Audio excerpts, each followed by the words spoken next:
Personne ne s'est levé de plus grand que Jean le Baptiste. Alléluia, alléluia. Ciel, répands ta rosée. Nuée, faites pleuvoir le juste. Terre, ouvre-toi, que germe le Sauveur. Alléluia. Évangile de Jésus-Christ selon saint Matthieu. En ce temps-là, Jésus déclarait aux foules. Amen, je vous le dis. Parmi ceux qui sont nés d'une femme, personne ne s'est levé de plus grand que Jean le Baptiste. Et cependant le plus petit dans le royaume des cieux est plus grand que lui. Depuis les jours de Jean le Baptiste jusqu'à présent, le royaume des cieux subit la violence, et des violents cherchent à s'en emparer. Tous les prophètes, ainsi que la loi, ont prophétisé jusqu'à Jean.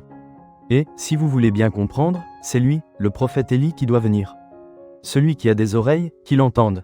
Acclamons la parole de Dieu. Prenons un moment pour méditer sur ces paroles puissantes de Jésus.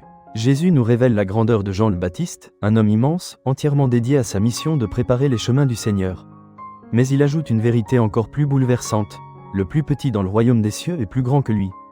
Pause, cela ne diminue en rien Jean, mais souligne l'immense et incomparable don de la grâce que nous recevons par Jésus-Christ. Par notre baptême, par notre foi, nous sommes entrés dans ce royaume où la vie même de Dieu nous est offerte. Nous sommes participants d'une alliance nouvelle, d'une intimité avec Dieu que même les plus grands prophètes de l'Ancien Testament ne connaissaient pas de la même manière. Pause, réalisons-nous la grandeur de ce don ? La dignité que Dieu nous confère en nous appelant ses enfants, héritiers de son royaume ? Que cette méditation nous pousse à vivre pleinement cette grâce, avec humilité et gratitude. Pause, Seigneur, aide-nous à comprendre et à vivre la splendeur de notre vocation dans ton royaume. Amen. Si cette méditation vous a touché, n'hésitez pas à liker cette vidéo, à vous abonner à la chaîne, et à partager avec vos proches.